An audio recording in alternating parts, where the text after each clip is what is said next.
The moment Mira Jennings walked into the Stone Ridge pack house and found the Alpha's 3-year-old twins holding a grown warrior at knife point, their eyes glowing gold, tiny claws extended, she did the last thing anyone expected.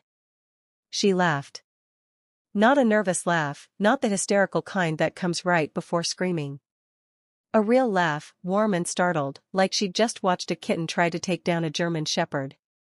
The warrior, easily 6'4" and built like a tank, shot her a look of absolute betrayal. This isn't funny. They've had me cornered for 20 minutes. Oh, I can see that. Mira set down her duffel bag.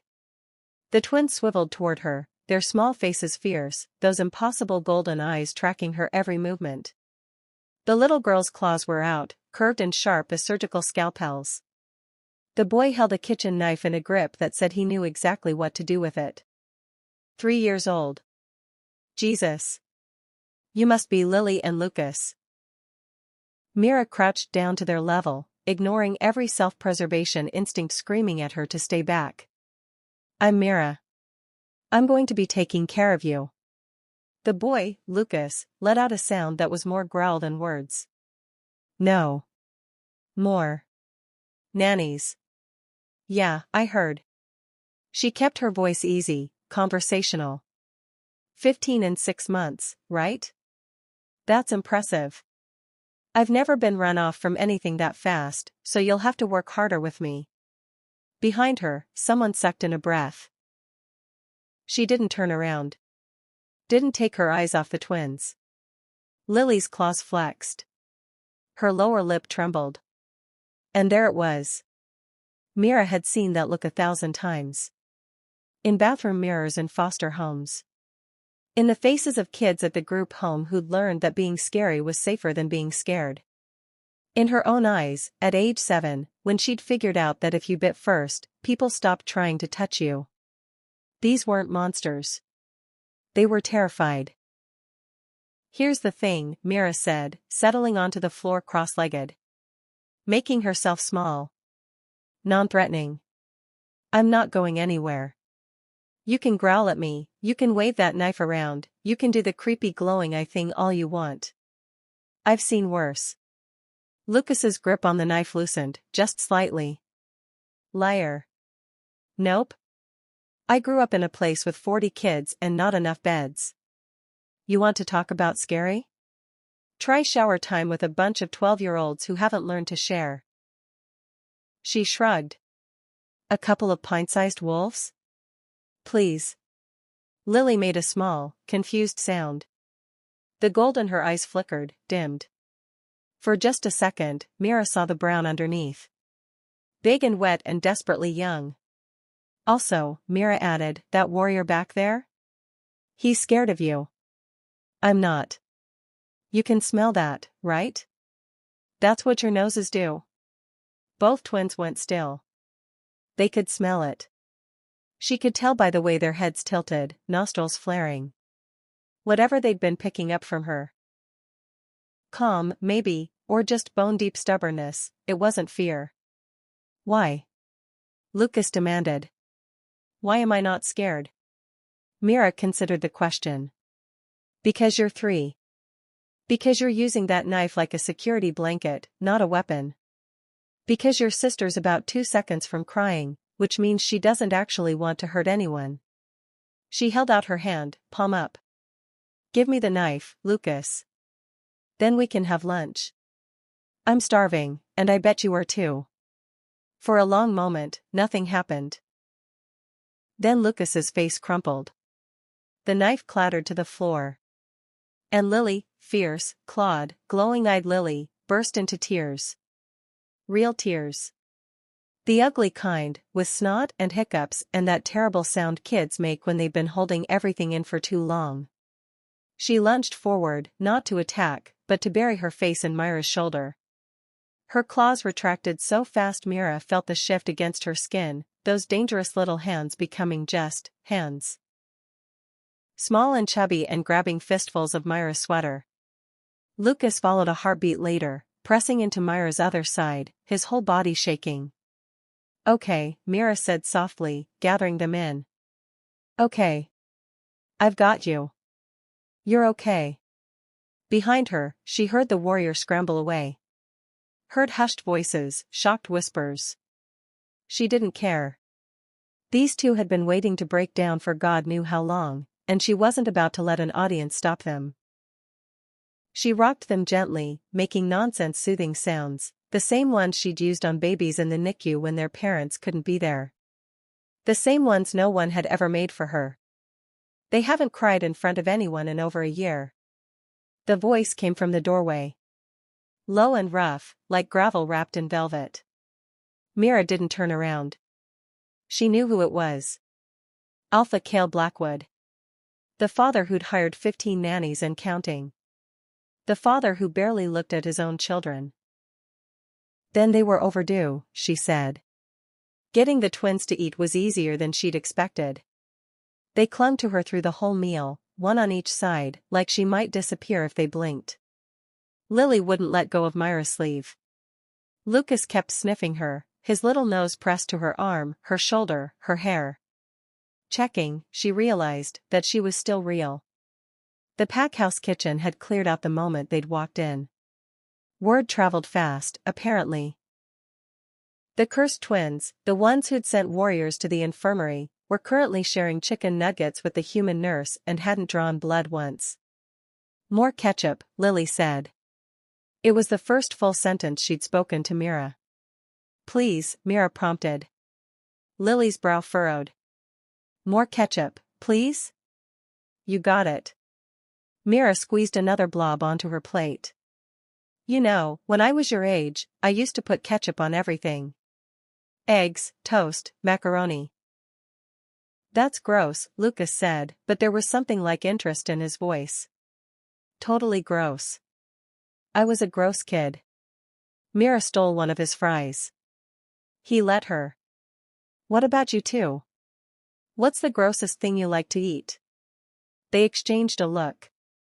That twin telepathy thing, maybe, or just the silent communication of kids who only had each other. Raw meat, Lily whispered. She said it like a confession. Like a secret she expected to get her in trouble. Mira nodded thoughtfully. Makes sense. You've got wolf stuff going on in there, right? Wolves eat raw meat. Nothing gross about doing what your body needs. Lucas stared at her. The other nannies said we were what? Monsters. Mira felt that word settle in her chest like a stone. Well, the other nannies were idiots. Both twins' eyes went wide.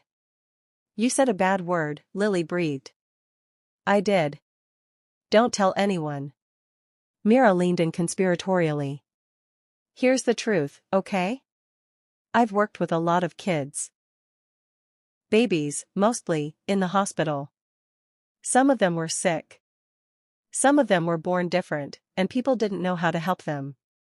But not a single one of them was a monster.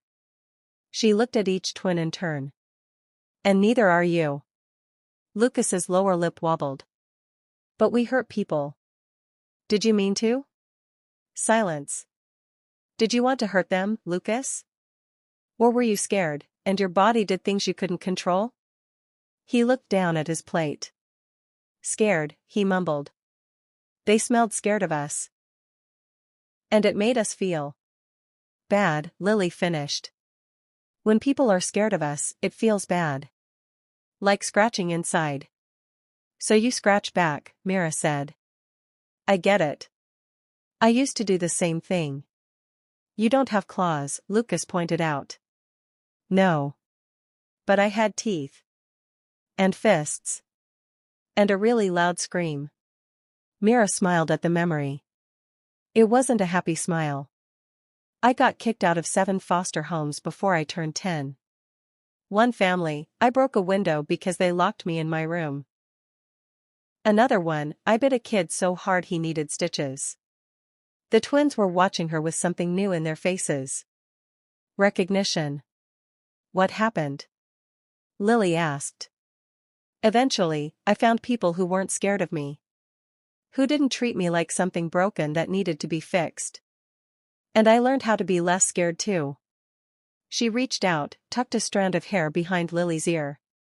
It takes time. But it happens. I promise. Bath time was chaos, but the good kind. Mira ended up soaked from the waist up, her hair plastered to her face, while two giggling toddlers splashed her with what felt like half the tub. She didn't care. They were laughing. Actually laughing, high and bright and normal. Okay, you little monsters, she said, and they didn't flinch at the word because her tone made it something else, something safe. Time to get dry. She wrangled them into pajamas, brushed teeth, read 3 picture books at their insistence. They wanted her in the bed with them. Both of them. Lucas on her left, Lily on her right, their small bodies pressed close. Don't leave, Lucas said. His eyes were brown now, had been for hours. He looked like any other 3-year-old, fighting sleep. I'm right here. The other ones left. At night. When they thought we were sleeping. Myra's heart clenched. I'm not leaving. I'll be here when you wake up. Promise? Promise. Lily's hand curled around Myra's finger. Stay, she murmured, already half asleep. Please stay. I'm staying. Close your eyes. They did. Within minutes, their breathing evened out. Deep, peaceful sleep. The kind Mira would bet money they hadn't had in months. She didn't move. Didn't even shift to get more comfortable. She just lay there, one arm around each of them, watching their faces smooth out into innocence. She must have dozed, because the creak of the floorboard startled her. Cale Blackwood stood in the doorway. She'd only seen him from a distance earlier, tall, dark-haired, built like every other warrior in this place, but with something colder in his face. Harder. Now, in the dim glow of the nightlight, she could see the shock written across his features. He was staring at his children like he'd never seen them before. They're asleep, he said. His voice was barely a whisper. We always had to sedate them. Mira met his gaze. Held it. They don't need to be fixed, Alpha. Something flickered in his eyes. Something raw. They need to be loved. She watched it happen. Watched that simple truth hit him like a physical blow. His jaw tightened. His hands fisted at his sides. And something in his chest, she could almost see it, could almost hear it. Cracked open. Wanting to see what would happen next, subscribe to this channel too. Get to listen to more of our upcoming exciting stories. Click on the subscribe button now. Thank you. Chapter 2. 3 weeks changed everything. Mira stood at the kitchen counter, cutting apple slices into rabbits' ears, little faces, the whole ridiculous thing, while Lily and Lucas argued about whose turn it was to sit in the special chair. The special chair was just a regular chair with a cushion on it, but they'd decided it was magic, and Mira had learned to pick her battles. Rock, paper, scissors, she said without looking up. Winner gets the chair at lunch, loser gets it at dinner. Fair? A brief scuffle, then, I won. Lucas crowed. You always win, Lily grumbled, but she was already climbing into the chair next to it, the injustice forgotten. Mimi, can we have the bunny apples? Mimi, the name had started in week 1, a sleepy mumble from Lucas that stuck. Mira hadn't corrected them. She probably should have. Professional boundaries and all that. But every time one of them said it, Mimi, look. Mimi, watch this. Mimi, I love you. Something in her chest went warm and soft, and the word professional seemed very far away. Bunny apples coming up. She arranged them on 2 plates, added some cheese cubes and crackers, and set them on the table. Eat the cheese too, not just the crackers. Okay, Mimi, they said in unison, already shoving crackers in their mouths. She smiled and turned back to the counter, and nearly jumped out of her skin. Cale was standing in the doorway. He did that. A lot. Just appeared, silent as smoke, watching. Always watching. He'd say he was checking on the twins, and maybe he believed that, but Mira had noticed the way his gaze lingered. Not on the children. On her. Alpha. She kept her voice neutral. Friendly but professional. Did you need something? No. He didn't move from the doorway. They're eating. That's generally what happens at mealtimes. His mouth twitched. Almost a smile. She'd been seeing more of those lately. These tiny cracks in the stone wall he kept around himself. They used to throw food. At everyone. The cook quit twice. Well, they haven't thrown anything at me yet. She glanced at the twins, who were now making their apple rabbits hop across the table and fight each other. Knock on wood. Kale watched his children. Something shifted in his face, softened. He looked almost hungry, she thought. Like a man standing outside a window, looking in at a life he didn't know how to be part of. Daddy. Lily suddenly noticed him. She held up her apple. Look, mine is winning. Mine is the champion, Lucas argued. Daddy, tell her. Kale went very still. The twins didn't call him Daddy. They called him Alpha, or nothing at all. 3 weeks ago, they'd barely acknowledged his existence. Now both of them were looking at him expectantly, apple rabbits frozen mid-battle, waiting for him to settle the dispute. I think, Kale said slowly, like he was picking his way through a minefield, it's a tie. You can't have a tie, Lucas protested. Then they'll have to have a rematch after lunch. Both twins considered this. Then Lily nodded solemnly. Okay. But mine is still going to win. Nah. They went back to their argument, and Kale stood there looking like someone had just handed him a gift he didn't know how to hold. Mira turned away, busying herself with the dishes. Her chest felt too tight. This wasn't her family. These weren't her kids. She was the hired help, and she'd do well to remember that. But God, it was getting harder. The pack watched her like she was some kind of miracle worker. At first it had been suspicion, who was this human woman, and why did the Alpha let her near the cursed twins? Then it shifted to curiosity when she lasted a week. Then 2. Now, 3 weeks in, the pack members smiled at her in the hallways. The cook saved her extra dessert.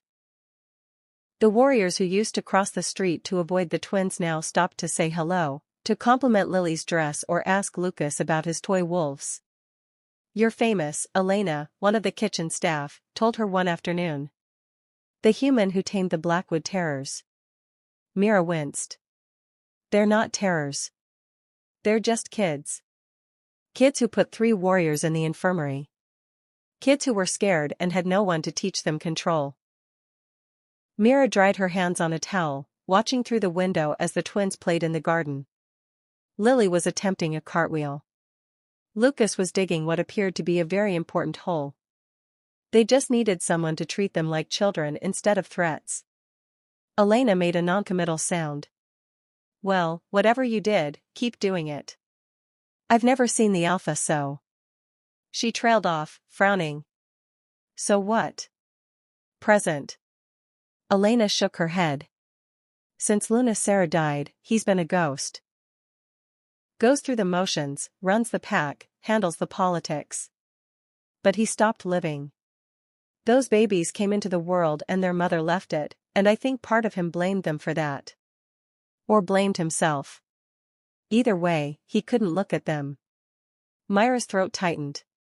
She'd pieced together most of that story already, but hearing it laid out so plainly still hurt. Now he's in the nursery wing constantly, Elena continued. Eating meals with them. Reading them stories. The other day I saw him carrying Lucas on his shoulders, and I nearly dropped a whole pot of soup. She gave Mira a knowing look. That's not just about the children. I don't know what you mean. Sure you don't. Elena's smile was sly. His wolf knows. Even if he's too stubborn to admit it. Mira didn't ask what that meant. She wasn't sure she wanted to know. The library became her refuge. After the twins went down for their nap, Mira had 2 hours to herself. She'd started spending them in the pack house library, a massive room lined floor to ceiling with books, some so old the spines were crumbling. She wasn't looking for anything specific. At least, that's what she told herself. But her nursing instincts kept nagging at her, that clinical part of her brain that needed to understand things. The twins' abilities weren't normal, even for werewolves. Partial shifting at birth. Emotion sensing. The way they could tell when someone was lying before the person even finished speaking. It wasn't a curse. Mira knew that in her bones. Curses didn't make children more perceptive. They didn't give toddlers the ability to feel pack bonds like physical threads. So what was it? The answer came on a Tuesday afternoon, in a journal so old the pages crumbled at the edges. Mira had found it shoved behind a row of newer books, like someone had hidden it there. The leather cover was unmarked, but inside, the handwriting was elegant, old-fashioned. Dated nearly 200 years ago. Blood moon births are the rarest blessing a pack can receive, the entry read. Children born under the crimson sky carry gifts beyond measure, the ability to sense deception, to feel pack bonds deeper than any alpha, to identify threats before they materialize. They are not wolves. They are guardians. Protectors. In ancient times, packs would celebrate such births for a full moon cycle. Myra's hands trembled as she turned the page. The gift manifests early, at birth, rather than puberty. The child will show signs of shifting, of heightened senses, almost immediately. This frightens those who do not understand. Many blood moon children have been cast out, killed, or driven mad by isolation. This is the greatest tragedy a pack can inflict upon itself. She read on, page after page, her heart pounding. The twins weren't cursed. They were gifted. The most valuable wolves a pack could have. And someone who had access to this library, someone who could have told Cale the truth 3 years ago, had hidden it. Had wanted the twins feared. Had wanted them isolated. Why? She didn't get the chance to find out. The next morning, the pack house erupted into chaos. Silver Crest wolves arrived at dawn, their alpha's daughter at the head of the procession like a queen surveying conquered territory. Vanessa Ashford was beautiful in the way knives were beautiful, all sharp edges and cold glitter. She swept into the pack house in a white dress that probably cost more than Myra's car, her blonde hair perfect, her smile perfectly empty. "Cale, darling." She kissed both his cheeks, leaving faint marks of red lipstick. "It's been too long." Mira watched from the second-floor landing, the twins pressed against her legs. They'd gone quiet the moment the Silver Crest wolves entered, their small bodies tense. "I don't like her," Lucas whispered. "Shoo. You don't even know her yet. She smells wrong." Lily's nose wrinkled. "Like lying." Mira didn't shush her this time. The formal dinner was a disaster waiting to happen. Mira hadn't wanted to attend, she was the nanny, not Pack, and these political dinners weren't her world, but Cale had insisted. The twins needed familiar faces, he'd said. They were still fragile. So she sat at the far end of the table, the twins on either side of her, while wolves in expensive clothes made small talk and pretended not to stare at the cursed children. Vanessa held court at Cale's right hand. She laughed at all his responses, touched his arm constantly, leaned in close enough that her perfume probably choked him. And through it all, her gaze kept sliding to the twins with something cold in it. Something cruel. "Such unusual children," she said during the main course, her voice carrying. "It must be difficult, raising them without a proper Luna. They clearly need structure." "They're doing quite well, actually," Cale said. His tone was neutral, but Mira caught the tension in his shoulders. Of course, of course." Vanessa's smile didn't reach her eyes. "Though one does wonder if the stories are exaggerated. They seem so docile now." Lily's fork clattered against her plate. "They're not docile," Mira said quietly. "They're well loved." Vanessa's gaze snapped to her. For a split second, the mask slipped, and Mira saw it, contempt, sharp and absolute. The human nanny. Vanessa's tone made it sound like a disease. How charming that Kale lets you dine with the pack. Very modern. Vanessa. Kale's voice dropped, warning. I'm simply making conversation, darling. She turned back to Mira, that empty smile in place. Tell me, how do you manage them? The twins, I mean.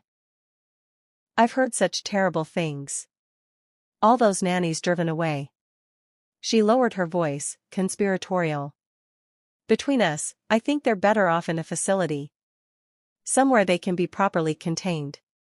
Kale's too soft-hearted to see it, but those abominations. Liar.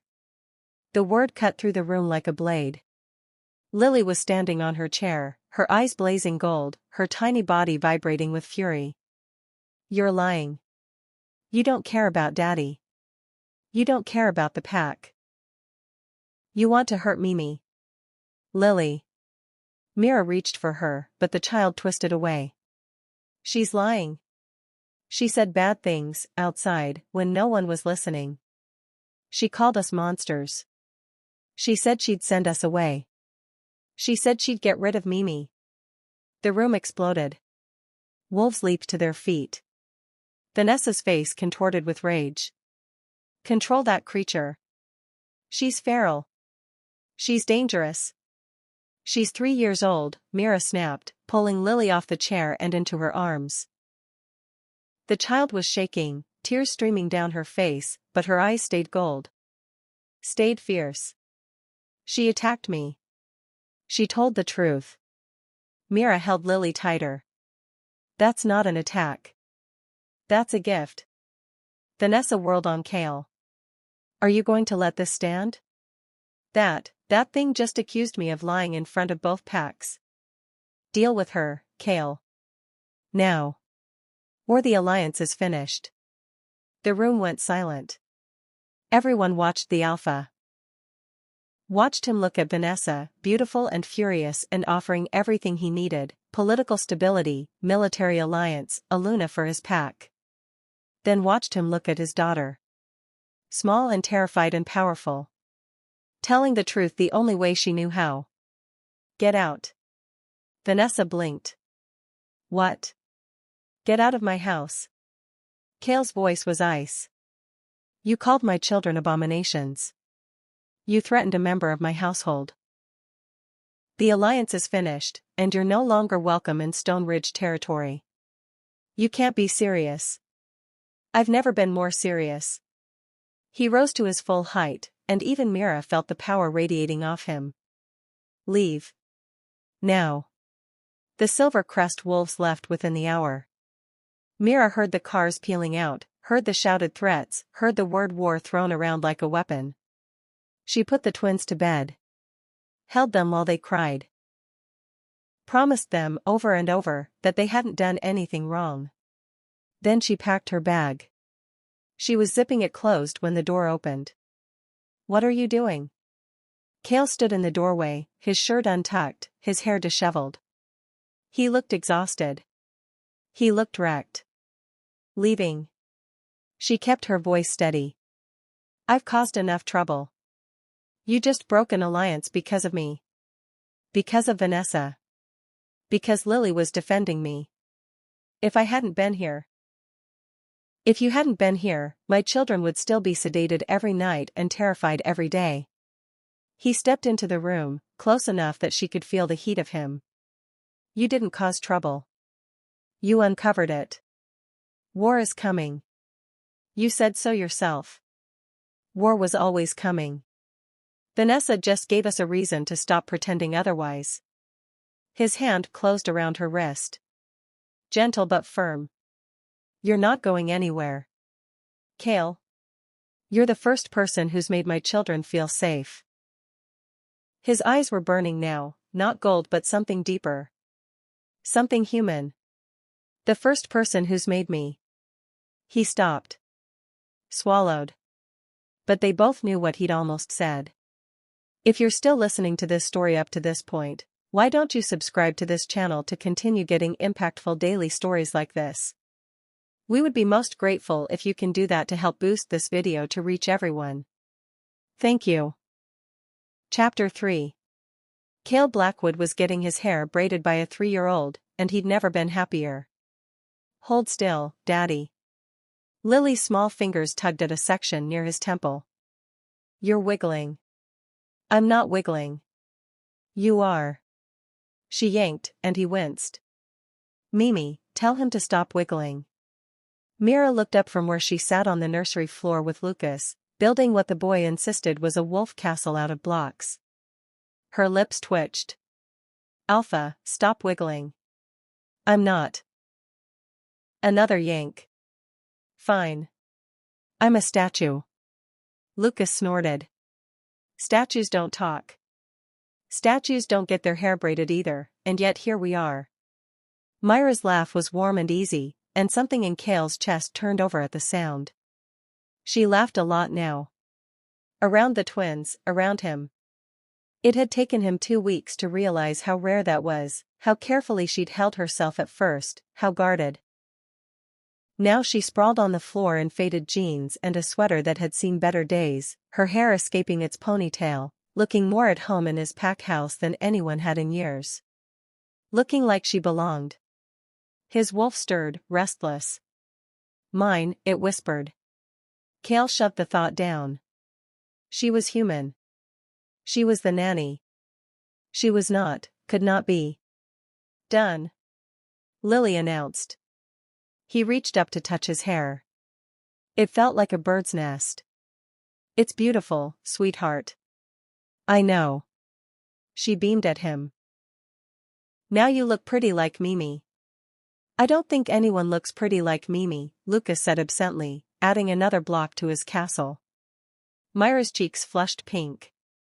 Cale found himself staring. The pack noticed. Of course they did. Wolves were gossips, every last one of them.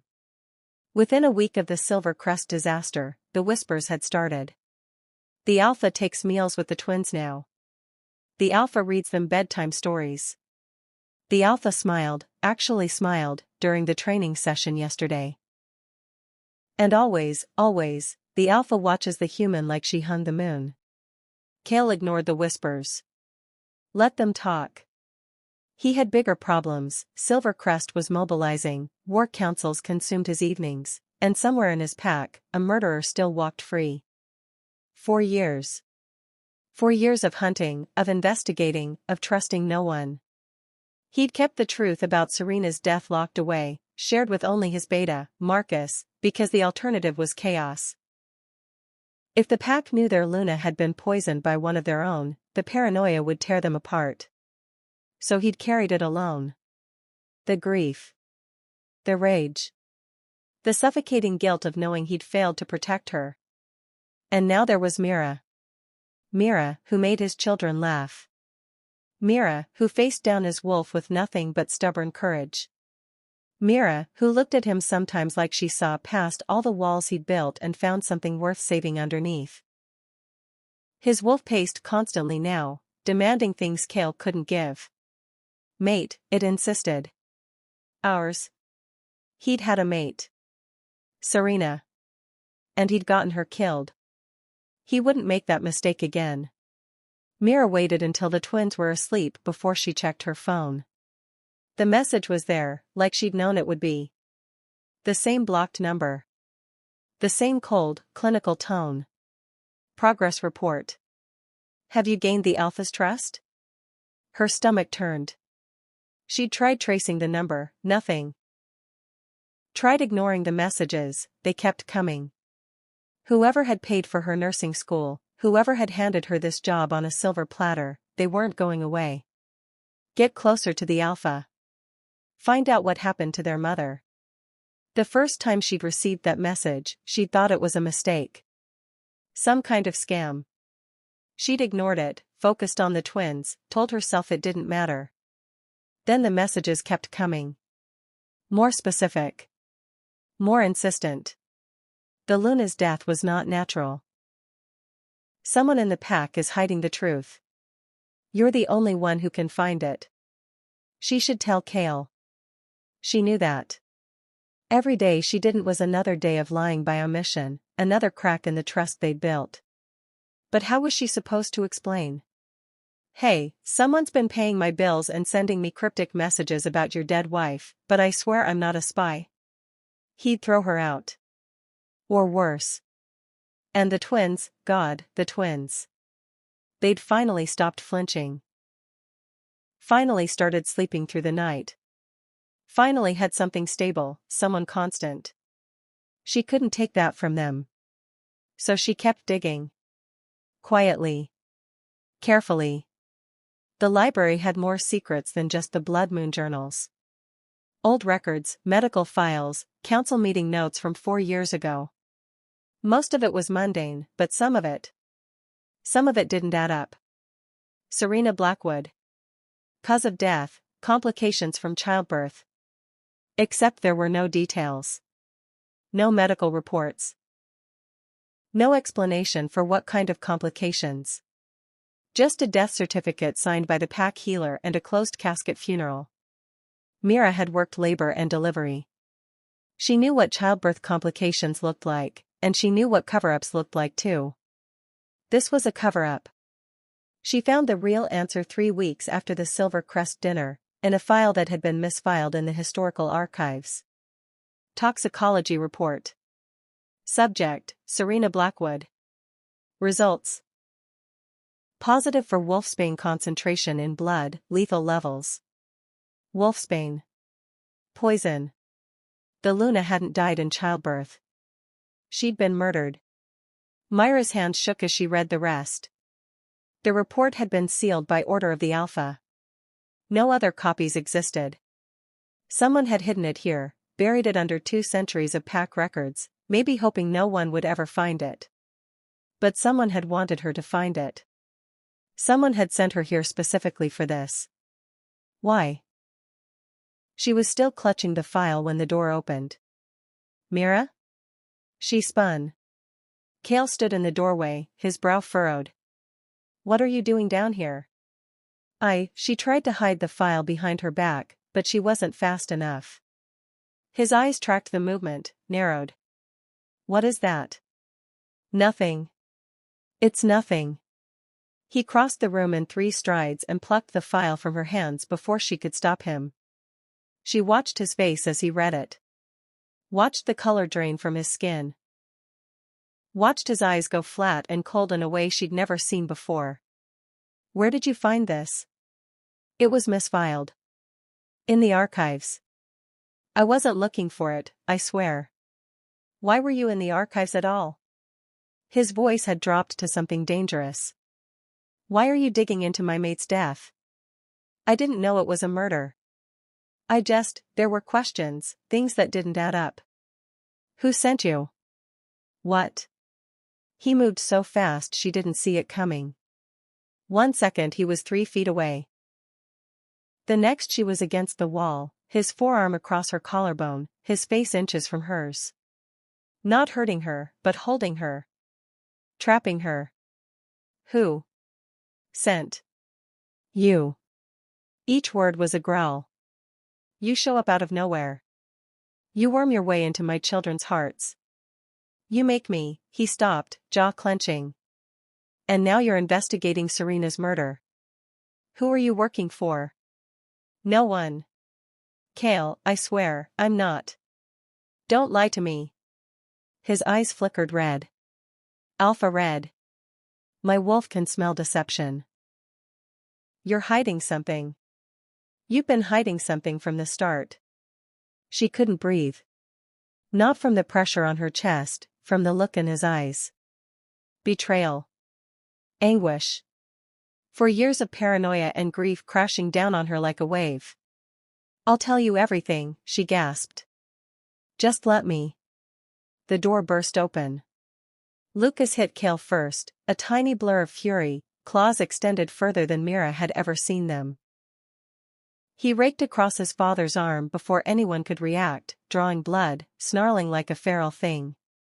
Then Lily screamed. It wasn't a normal scream. It was something else, power made sound, a frequency that shouldn't have been possible from a 3-year-old throat. The window shattered. Every window in the room, exploding outward in a shower of glass. Cale stumbled back, releasing Mira, throwing his arms up to shield his face. Lucas crouched between them, still snarling, his eyes blazing gold. Lily stood in the doorway, tears streaming down her cheeks, her whole body vibrating with that terrible power. "Don't hurt Mimi!" Lucas screamed.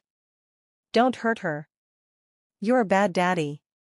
Lily sobbed. "You're scaring her. You're scaring her like everyone scared us." Cale stared at his children. Blood dripped from his arm. Glass glittered on the floor. And his face, God, his face. Mira had never seen anyone look so shattered. "I wasn't," his voice cracked. "I would never." Mira threw herself between them. "Stop." She grabbed Lucas, pulled him against her, reached for Lily with her other hand. "Stop, both of you. He's your father. He's just scared." "He hurt you," Lucas growled. "No. No, baby, look at me." She cupped his face in her hands, made him meet her eyes. "He didn't hurt me. He's scared. He's scared of losing someone again, and he doesn't know how to handle it. That's all. That's all it is." Lily stumbled forward, pressing into Myra's side. But he was yelling. "I know. Adults yell when they're scared sometimes. It's not right, but it happens." She looked up at Cale over the children's heads. "Just like kids sometimes scratch and bite and break things when they're scared. Remember? We talked about this." The twins went quiet. Slowly, so slowly, their eyes faded from gold to brown. Cale hadn't moved. He stood in the middle of the shattered room, bleeding, staring at the three of them like he'd lost something precious and only just realized it. "Daddy?" Lily's voice was small. "Are you okay?" He dropped to his knees. "I'm sorry." The words came out ragged. "I'm so sorry. I didn't mean to. I would never hurt Mira. I would never hurt any of you. I just..." He covered his face with his hands. "I've been so scared. For so long. I don't know how to stop." Myra's heart cracked open. She released the twins. Let them go to their father. Watched Lucas tentatively touch the scratches on Cale's arm, watched Lily climb into his lap and wrap her arms around his neck. "It's okay, Daddy," Lily whispered. "We get scared too. Mimi says scared isn't bad. Scared just means you love something and you don't want to lose it." Cale made a sound, half laugh, half sob, and pulled both children close.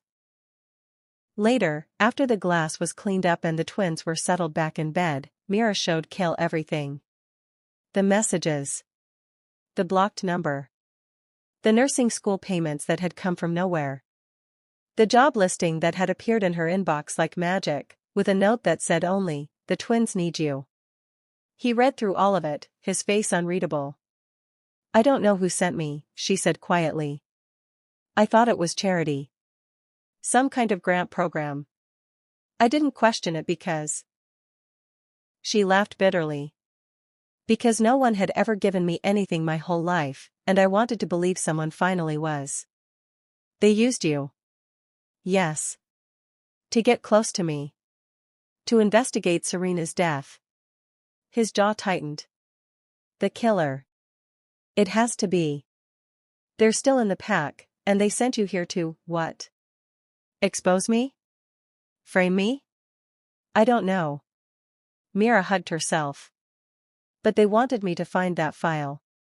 They wanted me to know she was murdered. Why would the killer want that?" Cale was quiet for a long moment. Then he crossed the room and pulled her into his arms.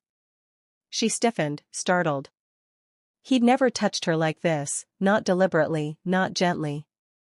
But his arms wrapped around her and held on, and she felt the tension in his body, the barely contained terror. "They wanted you to get close to me," he said against her hair. "But why you? why not a wolf? Why a human with no pack connections, no political value, no? He trailed off. Mira pulled back to look at him. No what? His eyes were bright. Too bright. My wolf, he said roughly. It's been calling you something. Since the first day. I've been ignoring it, telling myself it was wrong, it was too soon, it wasn't possible. Kale. You're my second chance mate. The words came out like a confession. Like a prayer. I don't know how, I don't know why, but you are. My wolf knows. It's known from the beginning. Myra's breath caught. And whoever killed Serena, he continued, his voice dropping to something dangerous, they know it too. They sent you here deliberately. They wanted you close to me. Why? He pulled her closer, his arms tightening around her like he could shield her from whatever was coming. Because you're my second chance, he said. And they want to take you from me too. If you're still listening to this story up to this point, why don't you subscribe to this channel to continue getting impactful daily stories like this? We would be most grateful if you can do that to help boost this video to reach everyone. Thank you. Chapter 4. The pack turned on her in 3 days. Not the children, never the children. Lucas and Lily clung to her tighter than ever, as if they could sense the storm brewing around them. But the elders, the council, the wolves who'd smiled at her in hallways and saved her extra dessert? They looked at her now like she was a disease. She's human, Elder Constance said at the emergency council meeting, her voice dripping with disdain. You cannot mate a human, Alpha. It's unprecedented. It's unnatural. It's fate, Kale replied coldly. My wolf recognized her. The bond is real. Your wolf is confused. Grief-stricken. You lost your true mate 4 years ago. Serena was murdered. The words dropped into the room like stones. Poisoned by someone in this pack. And whoever did it sent Mira here deliberately. So before you lecture me about what's natural, perhaps we should discuss who's been betraying us for the past 4 years. Silence. Mira sat in the corner, trying to make herself small. She shouldn't be here, this was pack business, wolf politics, things she didn't understand and couldn't navigate. But Kale had insisted. You're my mate, he'd said that morning, the word still new on his tongue. You belong at my side. She didn't feel like she belonged. She felt like a target. Marcus found her in the garden that afternoon. Kale's beta was a tall man, broad-shouldered and steady, with kind eyes and a gentle voice. He'd been nothing but welcoming to her since she'd arrived, one of the few who'd treated her like a person instead of a curiosity. You look like you could use a friend, he said, settling onto the bench beside her. Mira managed a weak smile. Is it that obvious? The pack can be traditional.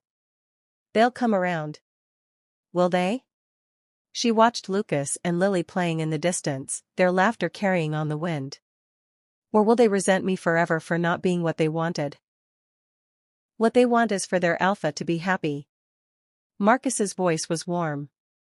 And anyone can see you make him happy. You and those children. Mira felt some of the tension ease from her shoulders. Thank you. For saying that. I mean it. He reached over to pat her hand, and she felt nothing. Which was strange, because she'd been feeling things lately. Little flickers of emotion that didn't belong to her. Kale's worry, humming like a low frequency. The twins' joy, bright and warm. But from Marcus, there was emptiness. A void where feeling should be. She filed it away. Probably nothing. She was still learning what this mate bond meant, still adjusting to the strange new awareness that prickled at the edges of her consciousness. Probably nothing. The war declaration came 3 days later. Silvercrest's Alpha sent it formally, sealed with blood and silver, the old way, the brutal way. Total war. No quarter. Stone Ridge had until the next blood moon to surrender their Alpha and his cursed offspring, or face annihilation. They're not serious, one of the council members said nervously. They wouldn't actually. They're absolutely serious, Kale cut in. Vanessa's pride was wounded. Her father will burn this territory to the ground to avenge her honor. Then we negotiate. We offer reparations. They don't want reparations. They want blood. The council devolved into shouting. Mira watched from the doorway, the twins pressed against her legs, their small hands clutching her skirt. Mimi, Lily whispered. Something bad is going to happen. Shoo. It's going to be okay. No. Lily's eyes were wide, brown flecked with gold. I can feel it. Something bad. Someone bad. They're here. Myra's blood went cold. Who, sweetheart? Who's bad? But before Lily could answer, Marcus appeared at Myra's elbow. You should take the children to their room, he said, his hand landing on Lucas's shoulder. This is no place for. Lucas screamed. Not a scream of fear, a scream of rage, of recognition. He wrenched away from Marcus's touch, his eyes blazing gold, his claws extending. It was you. The words tore from his throat. I saw it. When you touched me, I saw. You killed Mommy.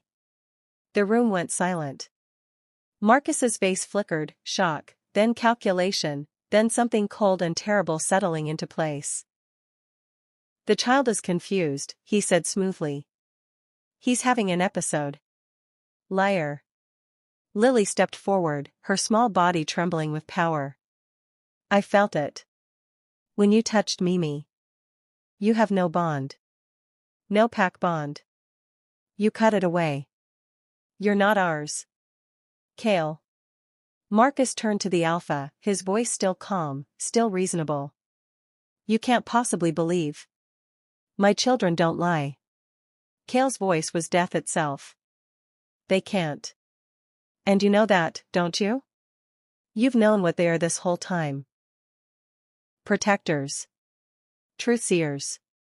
The most valuable wolves in any pack. Which is exactly why they need to be controlled. You killed my mate. Kale moved forward, and the temperature in the room dropped. You poisoned Serena because she discovered you were feeding information to Silver Crest. You've been their spy for years. She was going to ruin everything. The mask finally cracked. Marcus's face twisted with fury. I spent 2 decades building that alliance. 2 decades positioning this pack for dominance. And she was going to destroy it all because she found a few messages. One stupid, self-righteous Luna who couldn't keep her nose out of. Kale lunged. But Marcus was faster. A whistle, sharp and piercing, a signal. Windows shattered. Doors burst open. Silver Crest wolves poured into the pack house, dozens of them, armed with silver and wolfsbane, overwhelming the guards before anyone could react. Marcus grabbed Mira by the throat. I should have killed you weeks ago, he hissed, dragging her backward as Kale fought through a wave of attackers. But I needed you close. Needed Kale distracted. Needed those children comfortable enough to let their guard down. His grip tightened. It's poetic, really. The Alpha's second chance mate, dying on the same blood moon his children were born. The blood moon. Mira had forgotten, tonight. The twins' 4th birthday. The anniversary of their mother's death. The night their powers peaked. You miscalculated, she gasped. What? The blood moon. She could barely breathe, but she forced the words out. You think they're vulnerable tonight. That's why you planned this. But you're wrong. Lucas slammed into Marcus's legs. The beta went down, releasing Mira, and she scrambled backward as the children converged.